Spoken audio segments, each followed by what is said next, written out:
Hello, everyone. Welcome to the Art Thinking Forum at Ars Electronica Festival 2020. How are you doing? Actually, I and Olga in the Yotokayu, which is a Johannes Kepler University here in Linz. It's a really wonderful location, full of nature, but in the modern, super modern architecture. And we are also showing the stars exhibit. My name is Hideaki Ogawa. I'm a director of Ars Electronica Future Lab, and today I would like to moderate this session. Art is a catalyst for shaping a better future society. The Art Thinking Forum, this forum is a platform for discussing the role of art in the future through cutting-edge examples of creative chemistry between various disciplines and art, and sharing expertise on how to utilize art for a better society. Art thinking itself is a process that each one of us has a compass for the future through practice and dialogues, questioning common sense. In the age of probably you feel uncertainty, when the conventional wisdom of the world has been turned on its head, I think this art thinking is becoming more and more important. This symposium invites activists, like you guys, who are practicing art thinking in art, industry, and society to talk about the role of and the benefits of art from their perspective. So before going to the talk, I would like to mention this program is realized through a long-term creative alliance with Hakuhodo, which is Japanese communication design company.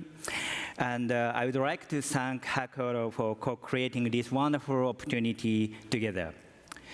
And of course, today, we have wonderful guests from all over the world. Next to me first, Olga Kisseleva, welcome. So she's an artist and a scientist, also a winner of this year's grand prize for innovative collaboration in Stars Prize. And once again, congratulations. Then next is Alexander Mankowsky, welcome. Welcome to this session virtually. He's a futurist and from Daimler AG. And we met many times in the collaboration between your company and Ars Electronica Future Lab for co-creating the research of future mobility. And he's a jury of Stars Prize. And finally, Mara Balestrini, so welcome. So she's a human-computer interaction expert and a technology strategist, and also CEO of Ideas for Change. So also she's a jury of Stars Prize this year. And I saw you guys very special article about remaining growth and decay, artistic research in service of the circular economy. So it was, I think, written for the catalog and the book. So it was very interesting overview of this year's Stars Prize category. And today, we would like to discuss again what is the role of art for society and how can we utilize art of humanized technologies. So as agenda today, I would like to speak a little bit about the art thinking a bit first. And it's, sorry, I went too much. And afterwards, each panelist will have their own presentation, so how they are practicing the art thinking. And finally, we will have enough time to discuss the latest state of art thinking together. So from my side, as a short introduction, I would like to speak about a little bit art thinking. So just a moment, I pushed wrong. Well, for you guys, for everyone, 2020. So how do you live in every places? I think 2020 is quite special, maybe, for everyone. But I feel, as I mentioned at the beginning, the rollout is getting more and more important. I would like to refer one quote from John Maeda. Designers create solutions, and artists create questions. I think design is quite used to be nicely for our society so far. And in my perspective, artwork was, I think now, really needed to make the right questions for our society. So in this way, I'm researching, by the way, about this art thinking. What's the art thinking? So this is my diagram. As John Maeda mentioned, design is very effective for shaping the direction for the future. So through the creative solutions. And on the other hand, I think art is very effective on questioning and looking around 360 degrees, many possibilities, many, in a way, problems. And so it's like creating a new compass.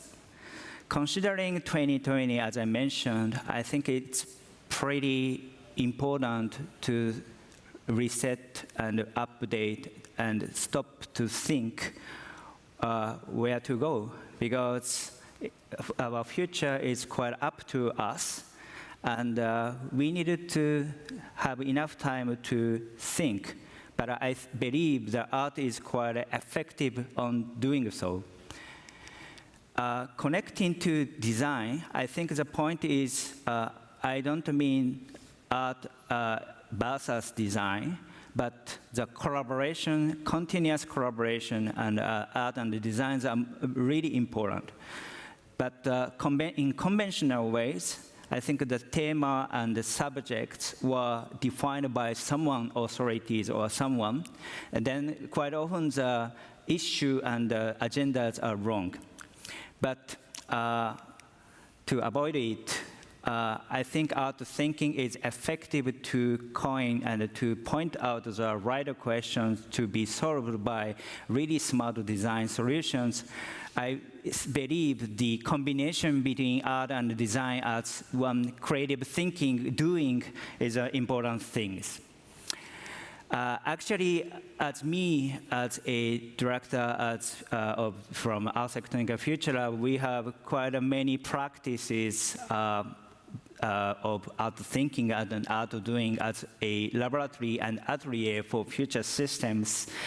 But today, I have wonderful doers from all over the world, except besides me. So I would like to ask you from each doer your practices to deepen the meaning of the role of art for our society. So from now, I would like to ask each panelist to have their own presentation regarding your practice. First speaker would be Olga, and next Alexander. Yes, Alexander, and afterwards Mara. And one by one, we'll have the small, short presentation regarding the practices. So. Thank you. Thank you. Thank you very much, Hide, for this introduction. And thank you for Ars Electronica and Start Prize and all jury members for introducing me in this context. I'm very happy to be here with you and to have a chance to discuss the role of art in the future, and to bring here a few examples of my experience in this field. As an artist, from the beginning, I was not about to create something beautiful, but about to try to make a research to make the world better, to make it like stronger, and to try to fix some problem we can now see in how the work is going, how the world is going on. So as a person who comes from Russia, from north of Russia, I'm very concerned with what happened now in Arctic with big industrialization of this area, which in fact one of the main reasons of climate change. So we worked with different companies and non-governmental structures in this area to build this work, which called Arctic Conquistadors, and which is an interactive map where you can see how the Arctic is now occupied by commercial companies, and more and more, and we can no more see the area, but only its commercial use. Then another experience we had, it is an important project we called Land Stream. Land stream come from landscape and stream, so it is a kind of landscape which represent our territory, our cities, our habitation place, not as architectural ensembles or landscape with mountains and rivers, but as electromagnetical, like an ensemble of electromagnetical waves which cross the space. And in fact, it represents electromagnetic pollution. So recently we realized this experience in Avenue Georges V in Paris, which is quite a beautiful, large and quiet avenue. And we realized fresco, which represents this landscape, and you can see how it looks like from this point of view. Then we also worked in Paris on the problem of climate change and how the city tried to struggle against it. It was during the COP21, and we made a big sculpture just next to Orsay Museum, like a little bit impressionist form, which is in fact a QR code. And through this QR code, you can see the Paris in augmented reality, and you can see the position of each building, each area of Paris regarding climate change. We also went deeper in the ocean, and we also realized this datascape program for the role of the ocean in climate changing. And working with a specialist of ocean, we discovered a very interesting organism, which is a microalgae, which is one who is in the same time like animal and also plant. So it's live as animal, but it's consumed as a plant. And it is maybe the more ecological solution which exists today on the planet. So now we started a new project by creating different objects inspired by these organisms, and we try them in the ocean. One of the last projects is a post-oil utopia. It is an utopical project about how the world will change when oil will be no more here, because we know we don't have so much of it, and like quite soon it will be finished. Now, oil is one of the basic elements, not only in energy, but also in creation of different objects of our everyday life. And in fact, we discovered then the comportment of the molecule of oil is today quite similar to the structure of our Western capitalist society. So the utopic idea we had is maybe when the oil will be no more like a main element of our economy and our everyday life, maybe it will also change the structure of the society, and it will give more responsibility and more independence to each element of the society.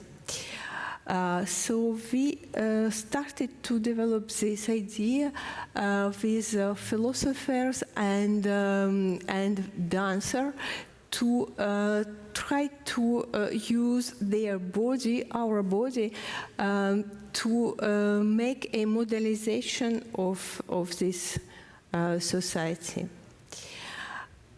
And just the last example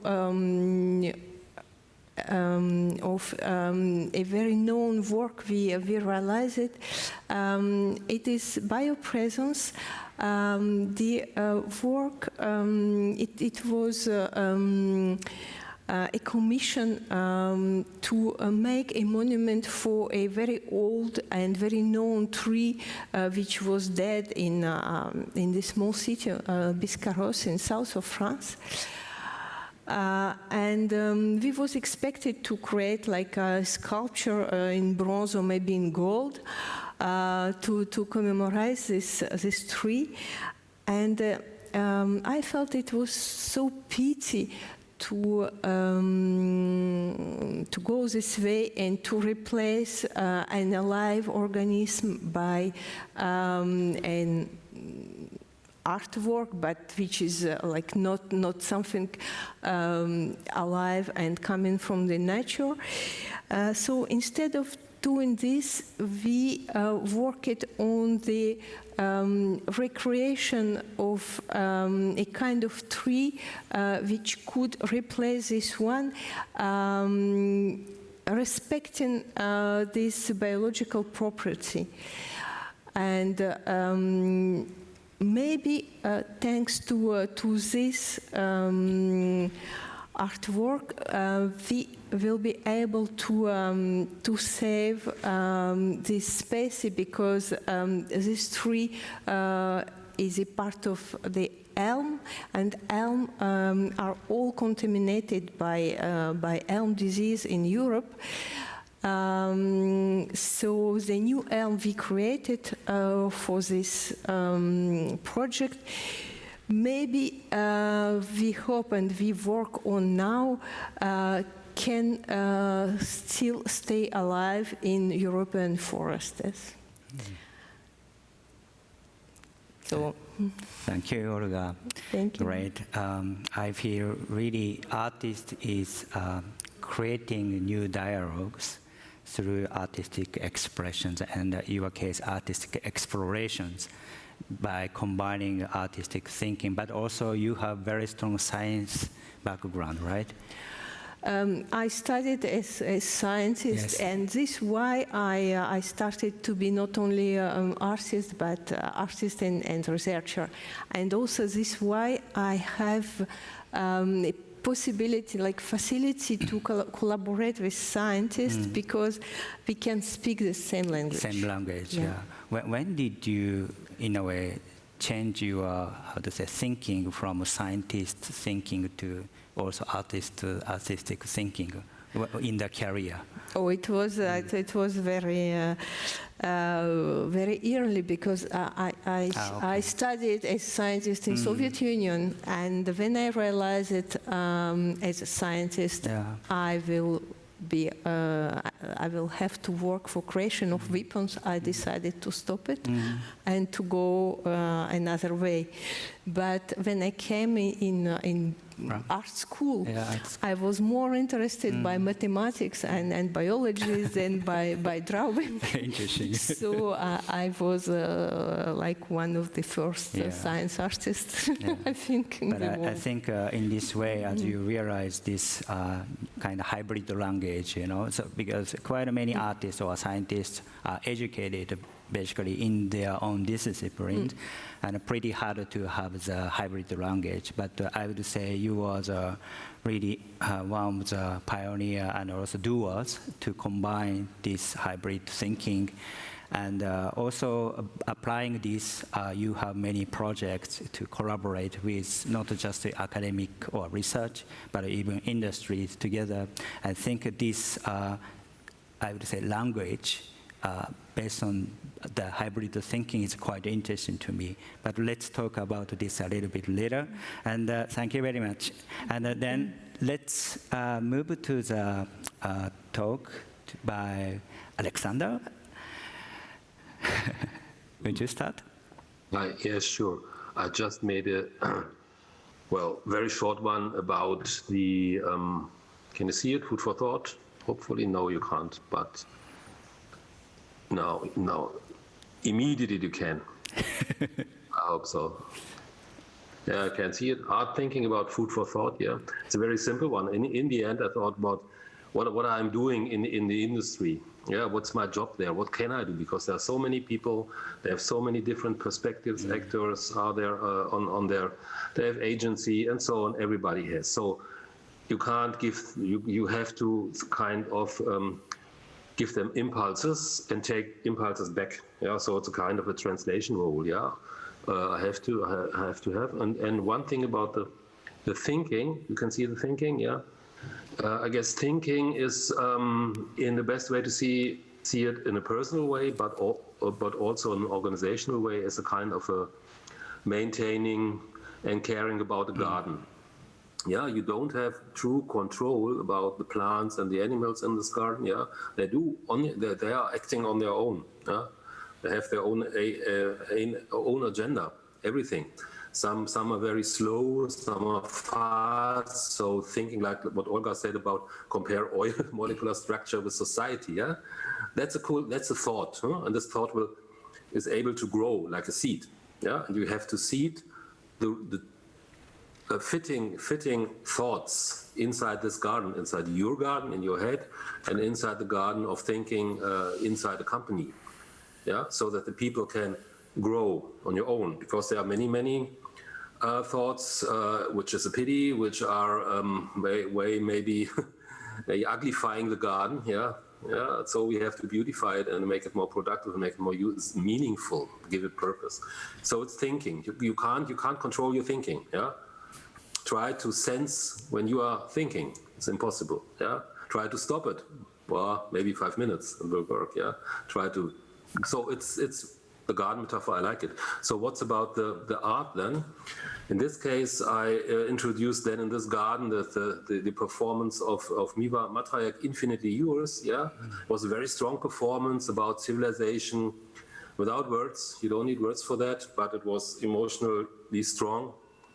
An expression that what we are doing is maybe not so meaningful. Yeah, it's as a society, as a system, whatsoever, we are part of it, and to introduce these kind of expressions, inside the garden of thinking. Yeah, I think this one, I'm quite sure, or I have experiences in the last 20 years, that that's the only way for meaningful progress. Yeah, there's no other way. There's no other way. You can't make a plan and everybody has to follow something like that. It's not about leadership or stuff like that. It's about introducing meaningful seeds, and therefore art is perfect. Yeah, and in the end, the last slow, this one in the middle, this is you can Google that. It's the Avatar show car from Mercedes-Benz, shown at the last CES, the last open CES now, and it's about the merger between people and nature. The biosphere is the car should show, or is more a messenger than a technology. It should show that we are part of the biosphere and we have to reconnect, feel us again, as part of the biosphere, and stop thinking about me and nature, and stuff like that. So, and it's beautifully designed. You can look at it yourself. But that's a kind of a result that I hope will is introduced through art, into the company, to the designers, to the engineers, to the manager, and so on. And I do that very often. Yeah, these. If it's prints, the prints are in the offices, so the print out, so the people can look at it, and that has this is can I say, that's effective in a way, because it's their own thinking then which will change, So therefore, I like I would say not art thinking, but art and thinking, and thanks so far. I hope you're. No. Very important. Yeah, important. Yes. This one, you should read this one. Read one. Hannah Arendt about thinking. This is perfect. If you, then you have the art at the Ars Electronica, the thinking from Hannah Arendt, and then you are fine. Yeah, thank you very much. Including the good references, and I'm very following and agreeing with you regarding the combination art and thinking, but together with thinking as like a gardening and caring and taking and also thinking slow. And I have a question to you. We worked together in 2014-15 around this time between Ars Electronica and Daimler for thinking about the future mobility. Why did you come to the Ars Electronica? Of course, you explained everything maybe, but once again, would you explain why did you collaborate with Ars Electronica? There were many reasons. I visited the Ars Electronica festival and was totally impressed then about the strengths of the artwork there. I visited, and then we had some context about technology, because it's art and technology there at Ars Electronica, which was if the ones then the open field of self-driving cars, robots, autonomous machinery, and you have and what was seen that what many artists have already tackled these, shown their art pieces. Maybe say the musicians started with machine learning, very euphoric then, then afterwards they checked out, okay, it's just a tool, but that was something important too. So that was the beginning, and we started to work together with for the then show car, the F015. It's about the interaction between people and machinery, because the important part, the whole purpose of the thing are the people and not the machine, not the car. Many engineers tend to forget that. So it's the people, and we made some experiments with the cars or robots and people. The best one was a race between a baby, a baby with maybe 8 months, I guess, and some small robots, yeah, and they are starting from one point to the other, yeah. So I think 5 robots and 1 baby, and that was so perfect to see the difference between life, a living being, and a machine. Yeah, the machines try to straight up to the goal, and the baby totally different. It makes this one. It was learning around the way. It was curious. Yeah. It did something, yeah. The machines didn't, yeah. But baby did, yeah. Everything. It found holes in the floor while crawling to the and it was competitive too. It won, yeah. It was faster in the end as the machine. Yeah, it was very funny. But it was this picture, then this movie I showed very often to people inside the company, outside the company, and there were two things were very important. First one, your perception, what the people have seen, the eyes, they looked at the baby, not at the robots, yeah? Because the robots were not alive, and your perception is differentiating between dead things and things that are not dead, that are not things that are alive. So the only important thing, so you wouldn't see in an autonomous robot if there's an interesting person in the middle, in between the robots, yeah, because. Yeah. These are not. That's one thing. The other thing is that the agency is completely different. And so we have to design these cars or robots, yeah, in a way that we people have the agency to do something with them, that we can feel them like that. Typically, the engineers do it the other way around. The cars should, or the robots should be mighty, yeah. And read us, but that's not important. The otherwise. Yeah. So that was about the art piece between technology, art, science, and insight, new insight, fresh insight. Now I think 7 years later. Yeah, 7 years. The first university professors are reaching out. That's because they found out. Yeah. So artists early is an artist are often very early, yeah. Absolutely, very advanced thinking and practices. Yeah, very late. Yeah, but I'm very happy to hear from you by encountering with Ars Electronica in a way, creative gardens. You also found the new chemistry to nurture such kind of attitude within the company, and I think as you end the result will differ. I think very strong. If you say, if I say, maybe nobody might trust. But if you say the results will differ as a position from industry, I'm very encouraged. Thank you very much. Thanks. So then let's move to Mara. So would you start your presentation? Hi, everyone. Thanks for having me here again. Yeah. Let's see if this works properly. Yep. So a key concern in my everyday practice, both as an HCI, a human-computer interaction researcher, and as someone who works with in the intersection between science and technology, is that as technologies become more embedded into everyday life, and as people bring them into their homes and carry them in their bodies, there is a big need to humanize technology.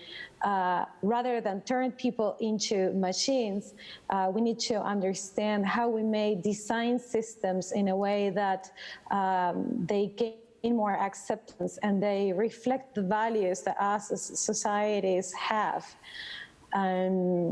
This obviously is today manifested in the big concerns that we have about privacy and security of technology systems.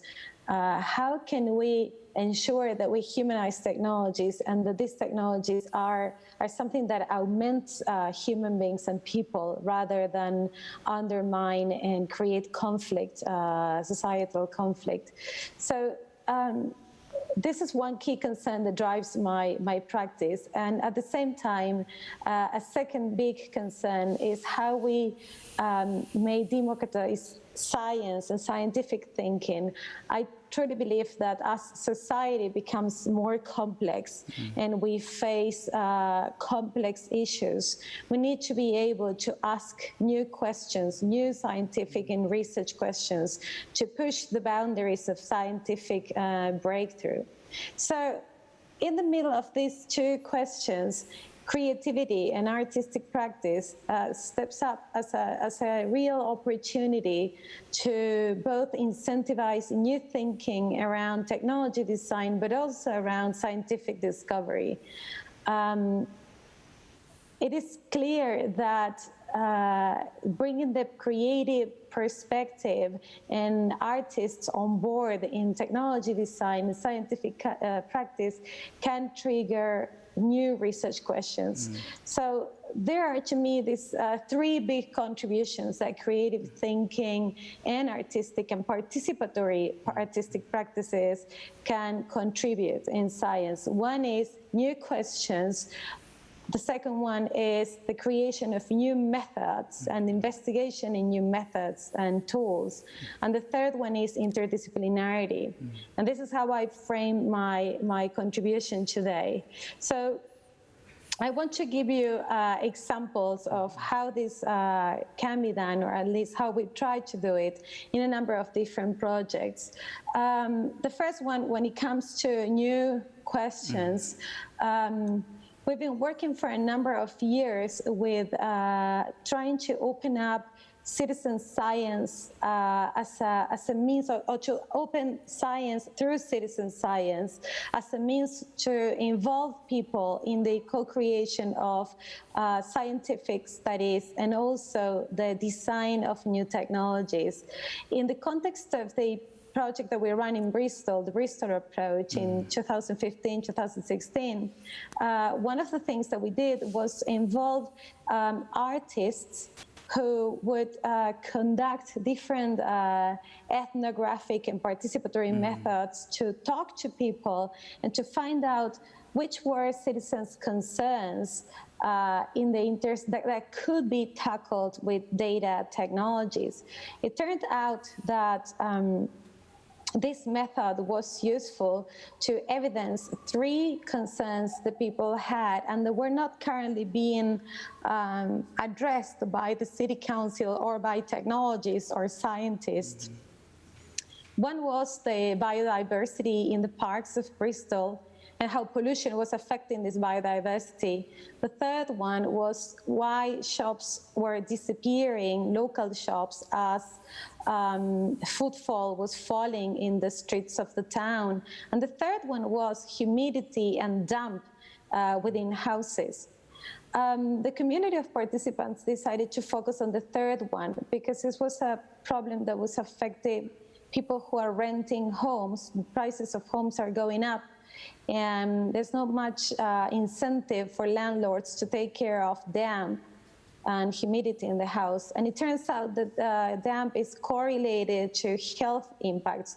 So what we can see here is that by working with people to try to evidence what their matters of concern are, we ended up having research questions that were guiding research opportunities, scientific opportunities, the relationship between certain types of homes and environmental factors, and the relationship between health and damp, and at the same time, the opportunity to create new technologies, new sensing technologies to address this. We also did the same in Barcelona, where we worked with citizens to try to identify new research questions and new technology designs to tackle the problem of noise pollution in public squares in the city, a problem that again, it's complex because it has many variables that come into play to define the problem. And what we do is bring the community that is affected by a specific problem to interrogate that problem and to come up with scientific ways and creative ways of addressing the problem, while being a crucial part in the process of coming up with solutions. We have also done that in the project Cities Health, where we work with citizens to understand the relationship between air quality in the city and the impact that it may have in their health. And they, by collaborating with scientists and working together, come up with a scientific question that they would want to address throughout the process of citizen science. Mm-hmm.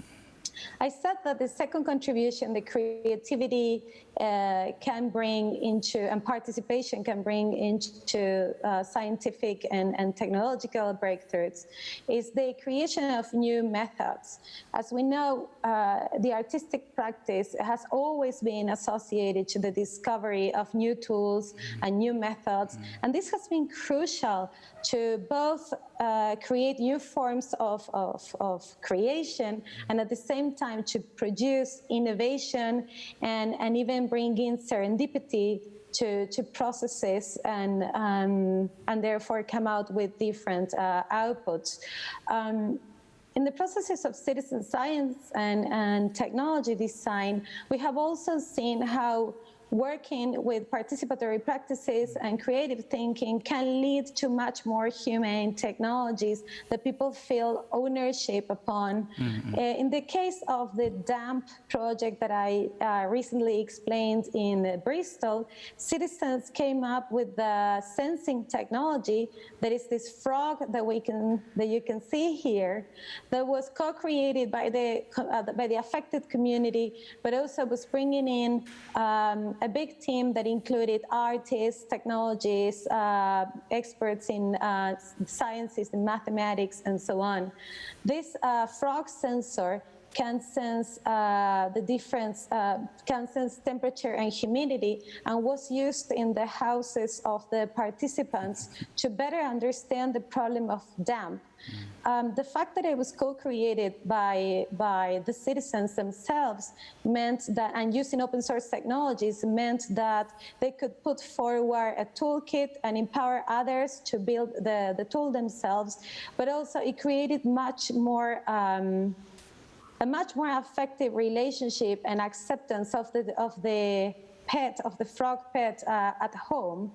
And also it created opportunities for people who are not familiar with data systems, data technologies, to develop the skills that are necessary to make sense of data, statistics, and other scientific methods. This was a new method that was created by them to assess the problem of damp in their own homes. Mm-hmm. A similar approach took place with the second case study that I just described, the Making Sense project in Barcelona, where citizens came together to appropriate open source technologies, tweak them, in this case the Smart Citizen Kit, to collect data on noise pollution. And as you can see, here, this 12-year-old boy, Martin, he was very active trying to make sense of the data. And he was one of the participants who realized something that none of the scientists in the team realized. See the square where we were mapping noise. It's a very nice square in the neighborhood of Gracia, and sensors to collect noise data were co-located around in the balconies around the square.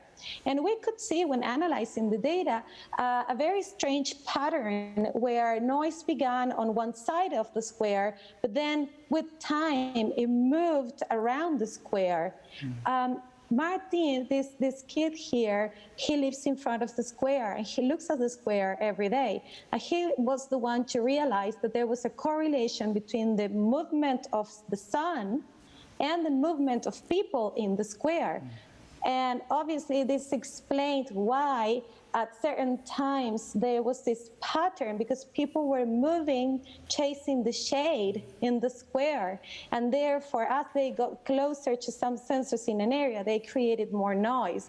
So this is, again, what can happen with people, and creative thinking are brought together in coming up with new methods to assess reality, to create technologies, to somehow reinvent or participate in scientific discovery. Another method that we have put in place with the Cities Health project was using strawberry plants to measure air quality.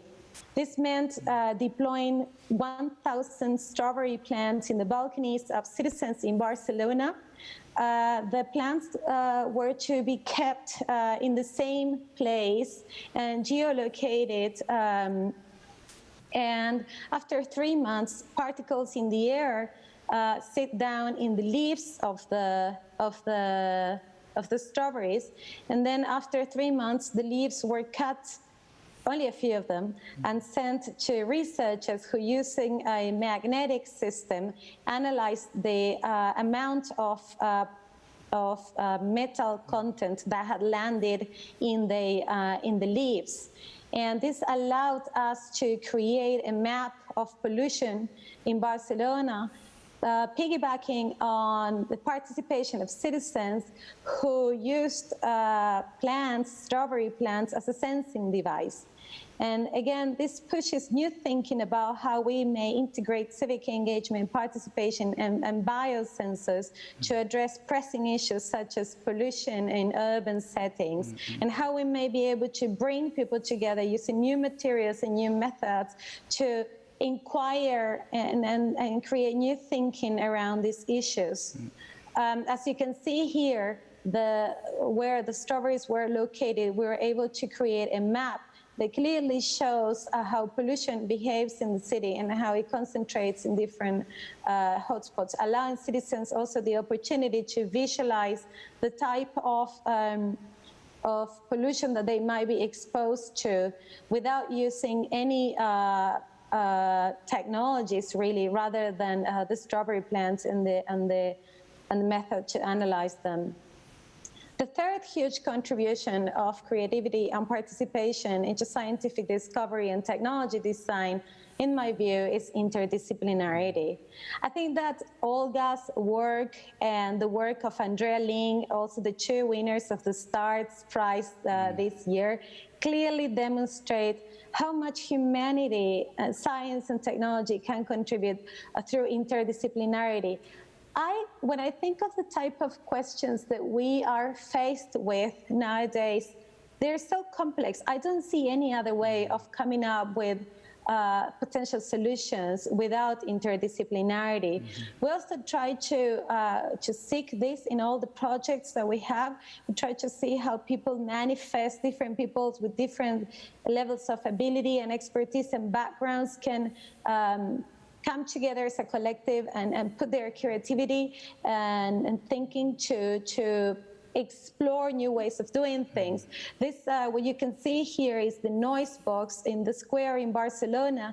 After we had collected noise data, citizens wanted to create a machine that would allow to help people who make noise in the square to make sense of the noise levels that there are in the square. So we worked together with them, with artists, engineers, and designers at a Fab Lab Barcelona to come up with this machine called the Noise Box that was deployed in the square and allowed people to press a button and see with this line of LED lights how much noise was there at that time in the square. And it also provided information of the health impacts of this level of noise, creating a device that brings together engineering and creative approaches to kind of visualize an environmental problem and try to bring people together to question that problem.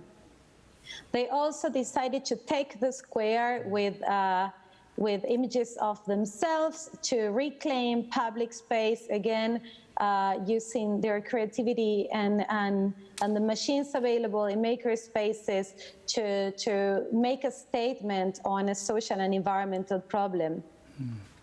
In the case of the strawberry projects, we've also seen how interdisciplinarity has brought up different appropriations of the project, where different people started to come up with 3D designs for the flower pots and see how these flower pots may be able to visualize the data that is collected by the plants and manifest that, providing some level of awareness about pollution, and also how other actors, such as in this case the Center of Contemporary Culture of Barcelona, decided to turn their strawberry plant into a monitoring station made public for the neighborhood, opening up the opportunity to interact with it by others. So I truly believe that these are we can conceptualize the contribution of the arts and participation in terms of research questions, methods, and interdisciplinarity. Yeah, thank you very much, Mara. So for humanizing technology and humanizing a better society, I really understood your approaches, and now so important, isn't it, this approach? Because before COVID, of course, people realized the importance, but after the COVID, again, now, people are really facing to the more social questions, I think, rather than the normal scientific research questions. I think, in a way, art can contribute to, in a way, artist is a humanity researcher, right? So I think the power of art is converting the conventional research question to be social questions, and I suppose you have many efforts to facilitate. Of course, today you presented really structured and nice things, but I would like to later ask you, what's the effort behind it? Because, many challenges, I suppose, but thank you very much. Then let's move to the discussion. As you listen to each presentation, we had quite many insights regarding this question. For instance, what are the benefit of art that you have experienced in your practice? To be honest, one by one, you explained a lot about the benefits from each. From Olga, of course, as an artist, you really are always doing artistic explorations, but to address the important kind of message to our society through artistic and scientific hybrid thinking. And for doing so, in a way connecting to Mara's approach creating the social questions, I think Olga's examples are very connecting well. And Alexander's example is very clear for industries and also industry context as well, to differ the result. And why are we, and also are we creating new service and the product for what? And, in this case, we needed to carefully think of the meaning of also this civilization and also new society. So art can definitely contribute to make differences regarding the results. So I think we are quite sure about the benefits of the art that can contribute.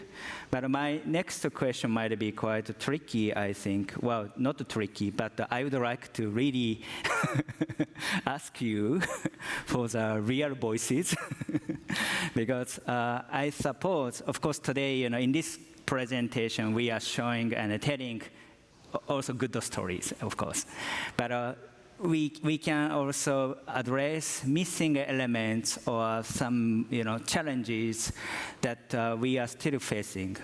So I would like to ask you each, what are the challenges of utilizing the power of the art?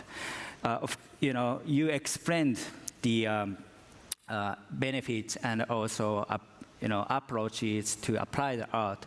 But in reality, for instance, in Mara's case, I suppose, by involving many citizens and governors and also as a strategy for the city or area, I think it's pretty hard to maybe mention or communicate with those different types of people.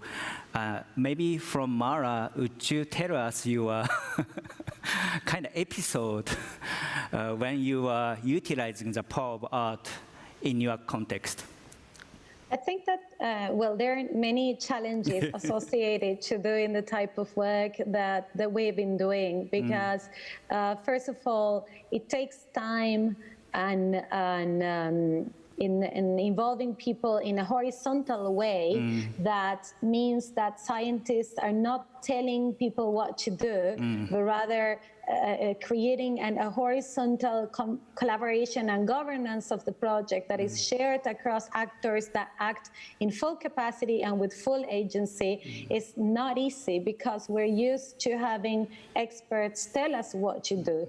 But now this is about reverting the idea of expertise and making sure that we create processes that allow people to contribute in any forms their expertise that they have.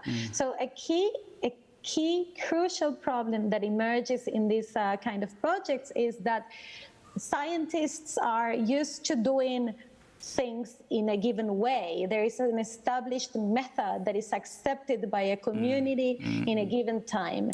And when you bring in people and non-experts and creative ideas, they may turn as or may be perceived as non-scientific to scientists, which means that they are often underestimated or underappreciated. And obviously, we all know that some of the most important scientific discoveries actually emerged because we had some lateral thinking, because we did something that was different, and it always takes time for that to be accepted within a community. So there is this battle in every citizen science project where you need to find the balance between rigor, scientific and academic rigor, and what is well accepted and established, and be able to also open up opportunities for experimentation, where it is okay to introduce a method, a material, or a procedure that is not necessarily fully accepted within the community, but otherwise, if we don't do it, then we won't be able to explore new thinking and come out with breakthroughs. So that requires negotiation, and it's not necessarily easy to do. And I think it's one of the biggest challenges. And finally, all this, when you're operating within reality, you have, so I don't do lab studies. I do what we call innovation in the wild, where you will deploy methods and tools that are new in real life settings. And obviously this has an impact, and this will backlash, and also it means that there are a number of variables that come together to create a problem that you cannot isolate or control. So dealing with these emergent contents and this complexity has to be embraced as part of the project, but obviously it's not easy when you're also juggling all the other tensions that I just described. Yeah, great. Yeah. Well, actually, after this question, I have another question to discuss. But clearly, of course, there are many things to do, and also in the university and in the traditional academic society, still, of course, a silo thinking, and also artists as well, actually. Art community has a, by the way, I'm an artist and she's an artist. I'm going to ask also our side as an artist, because art has also, in a way, traditional thinking. But updating the art, art is not for art, right? Art is for society.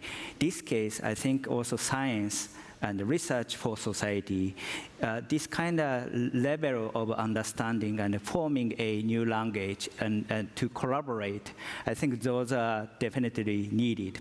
And also, I think also I feel your efforts, and afterwards you needed to convert it to the really policy, right? Policy is another level. Would you say something shortly about the effort converting those things to be policy? Policies, governance in a way. Yes, a lot of the work that we do actually aims at achieving policy change. Yeah. And this is another level of complexity. Yeah. Something that I've learned throughout these years is that, and where I think we have a lot of power, citizen participation creates a lot of power, is that we tend to think that evidence informs policy change, that and this is the way we want it to be, and this is why we encourage citizens to collect data and to use scientific methods, because we want policy to be informed by scientific thinking and by evidence.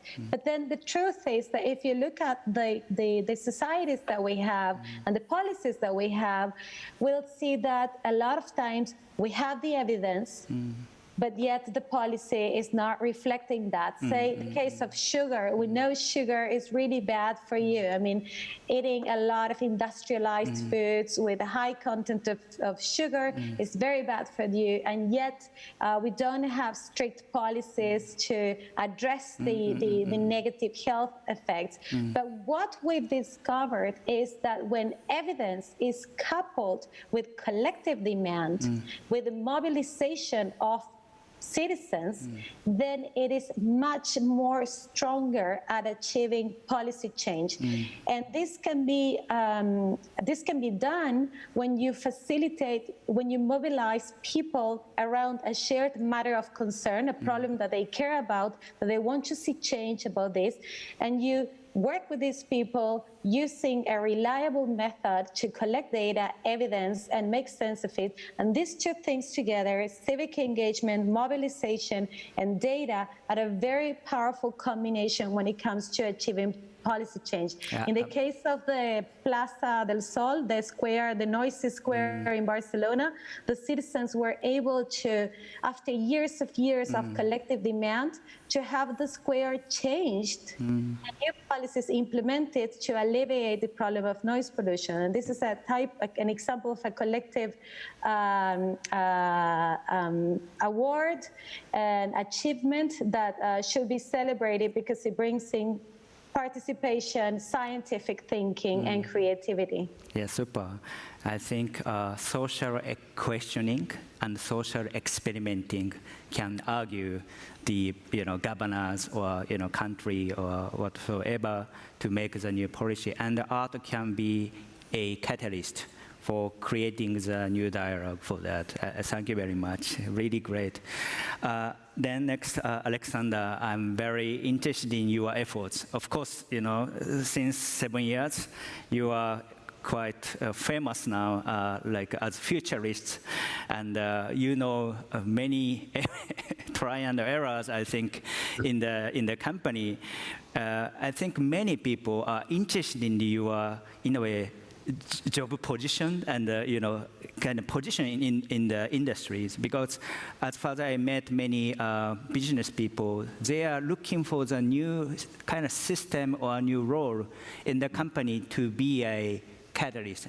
I think as futurist in Daimler AG, what are the challenges of convincing maybe the company or utilizing the power of art continuously for the strategy of industry initiatives? Would you tell us?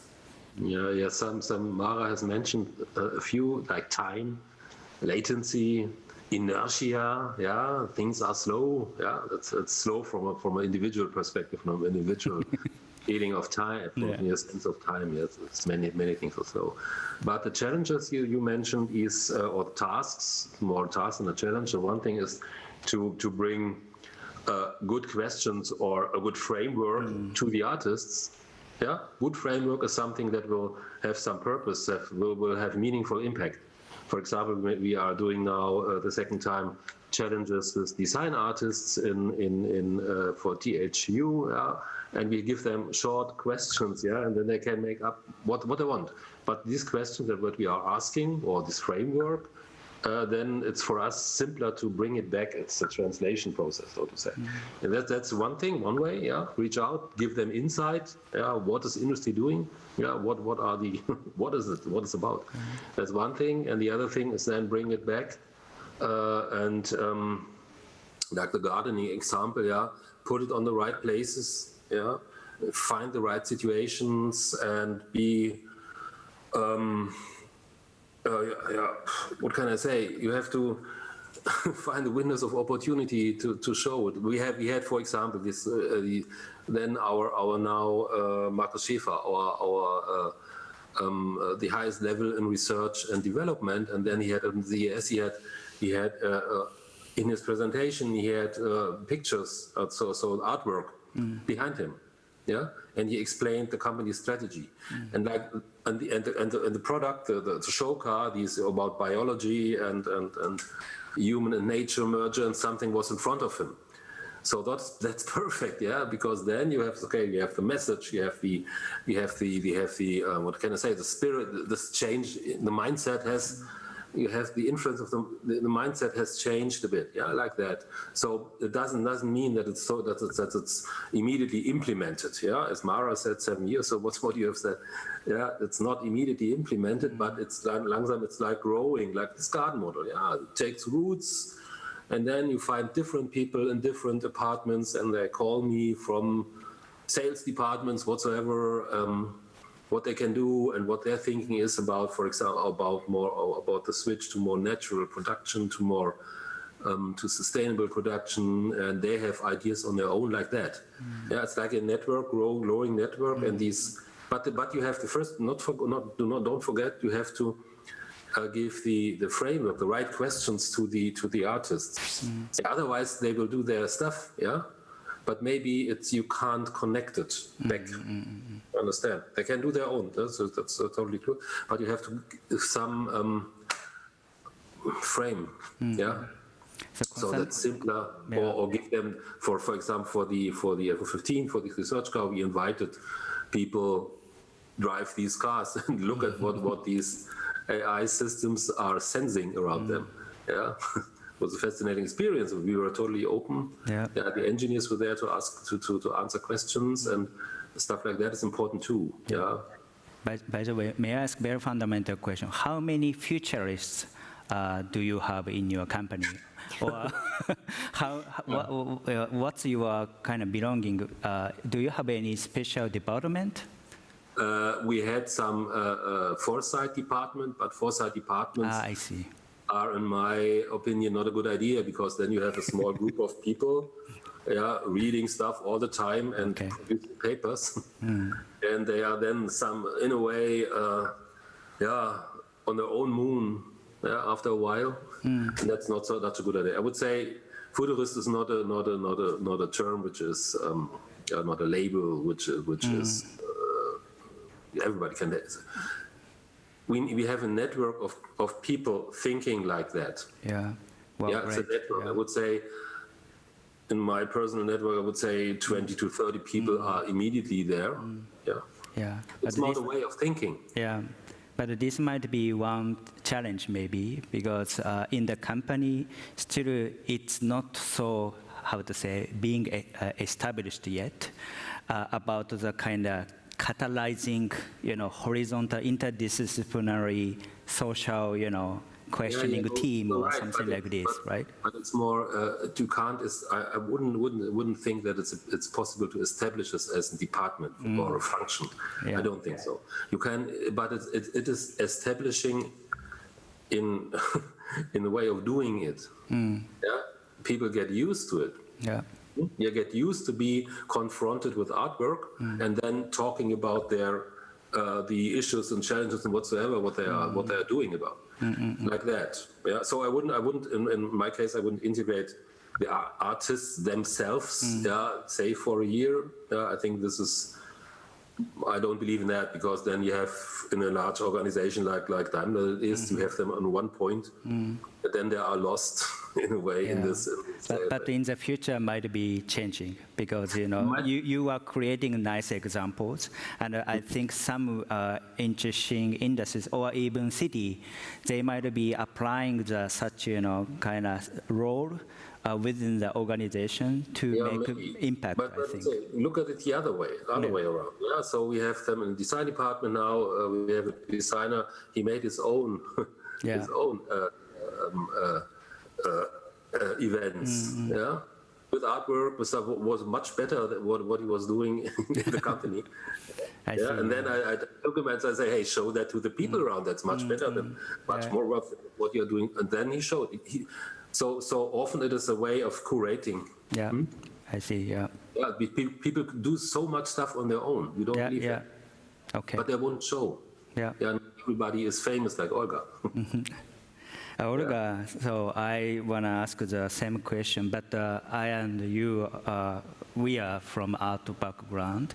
As far as we talk to Mara and Alexander, they are really collaborating and also breathing the air of art in their practices. And but I feel sometimes also issues in the education of art, to confront with big social changes. Because in the conventional art school, have you ever thought about, to apply art for society or something? No, nobody taught us much. Yeah? Would you tell us, what are the challenges of, in a way, applying art for our society from the perspective of artists, maybe in terms of education? Thank you very much for this question. I have a chance, in fact, to teach in Sorbonne, and it is what exactly the classes I proposed. It is how to apply art to the society. And in my class, I ask each student to bring a case, like a problem from the society, and during 1 year to try to study it, to question it, and to try to find a solution to resolve it. However, as an artist, I am quite modest. Like I would not speak about the power of art. For me, the power of art, it is very small. It is just in disturbing, in asking questions. And sometimes the good questions, like the interesting question, make things go another way and find a solution. Absolutely. May I know what's your criteria about the good question? Because today we talked about questions. I think everyone has definitely some sort of sense to judge. Oh, this is so great a question, right? Would you tell us? Yes, I think now the problem is we always try to we do something. We have a lot of projects, and the question we always ask is how to do it better, how to be more efficient, how to go quicker, how to be stronger. But sometimes the good question is it the right way? Maybe we don't have to continue this project, this way, this solution. Maybe we have to go other side. Yeah, I think so. And to look other side. And also the questions are definitely being refined in the practices, right? Yeah. Because by doing and by touching and detecting, censoring, we will know, and also referring Mara's approach by talking to people, by inviting people, artists will be definitely refining better questions. Also, I have the same experiences. Artists tend to think like this first, but by exposing the idea, as a baby into the public spaces, suddenly, people are gathering and they are giving us feedback. And then we'll find the really better questions from original. I would say but it needs a kind of spiral of refining of the questions. But I feel the also power of the questioning, and also artists in different sectors, we needed to also find the, in a way, approach to reach to the good question and social questions as well. Since the time is getting short, I would like to ask you the final question. It's about, based on the discussion, what are needed? Maybe we talked almost kind of hints to make the statement about this session, because I would like to conclude this session together with your statement. In a way, your mission that you would like to tackle. So for doing so, what are needed to bring the power of art for society? So, and what would you like to do as your own activity? Would you tell me about it? Maybe from you? So I would like to go back to your last sentence. Yeah. You said it is important to ask society, to ask people, to make them participate. But I think now we are also about to discover or to rediscover another kind of intelligence, not only the human one, not only the artificial one, not only the collective one, but also what we call intelligence in SM. It's the intelligence of nature and intelligence of non-human elements. And maybe now the artists are here to bring it also into the discussion. Yeah, absolutely. I feel the tendency now artists are looking for such new connection and language to appreciate the, in a way, natural thinking. In a way. Natural thinking is the most powerful, in a way, very intuitive, and also digesting many things. And so I feel not just thinking about, the important thing is not just thinking about humanizing something, but harmonizing something, to really utilize many approaches, including nature. I think that's really important. And that is one of the missing elements, and also it's your agenda, right? Super, thank you. Then I'm going to ask Alexander. Well, what's Olga said it already, and that's how I made it too. We have to create the right framework, that these creative people can express themselves in a way that is can contribute. And I think the main question, what we have as a species now, as a company, as everybody, is to humanize ourselves. As Olga said, everything is about efficiency and money. Everything has a price tag, and you said, "Oh God, I can't do that like that." But that we have touch and feel and smell and everything, and we are part of the biosphere and so on. And this is often a pseudo-rationality. So we have to rehumanize ourselves, and therefore, especially therefore, artwork is perfect. As you have seen these this performance of I always forget the name, this infinitely used performance. That was only a dance and some pictures, not very artful technology, but the body, her body movement, behind these pictures, that was totally enough to say this is a human being, and we are human beings. And what this rehumanize ourselves? It's a little bit of pity that we have to name it that way. But I think this is the task at hand. Yeah, thank you, Mara. Finally. I agree. I totally agree with Olga. I mean, my passion and my focus right now is what lies at the intersection of collective intelligence, artificial intelligence, and plant and environmental intelligence. And I think that what is needed is that we are able to, on the one hand, create more opportunities for these many different actors to come together and interact in a way that new questions emerge that are not so anthropocentric or not so focused on what we already know and the paradigms that exist, but focused on the opportunities that may emerge when the different forms of intelligence come together. And the second thing is more spaces for interdisciplinarity.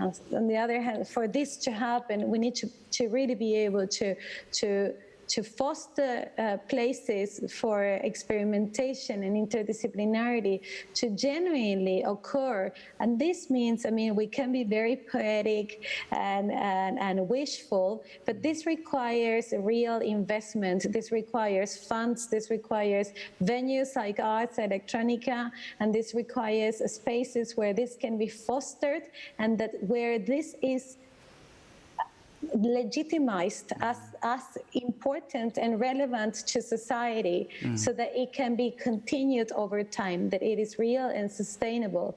So I was very happy both last year as being at Ars Electronica and this year as a jury member to the STARS Prize, because I could really see that this thinking about the environmental, the intelligence of plants, the intelligence of other species, and artificial intelligence are really starting to be very evident in the work of the artists that are part of the Ars Electronica community. And I really think that this is the way forward.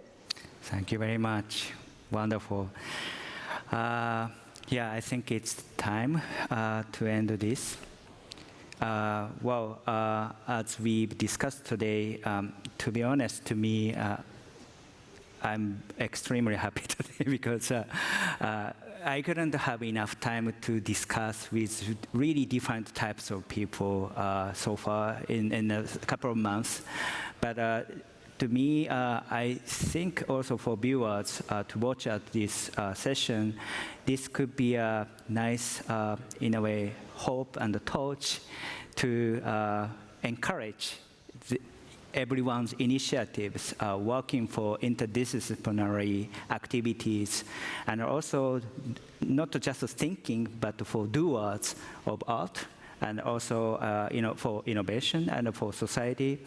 I hope this conference helps you inspire the next mission that you would like to tackle together with many people. Once again, thank you very much for your participation. I would like to thank Olga, Alexander, Mara. Thank you. Then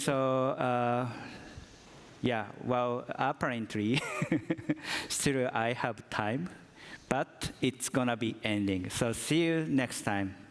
Bye. Okay. Thank you. Bye.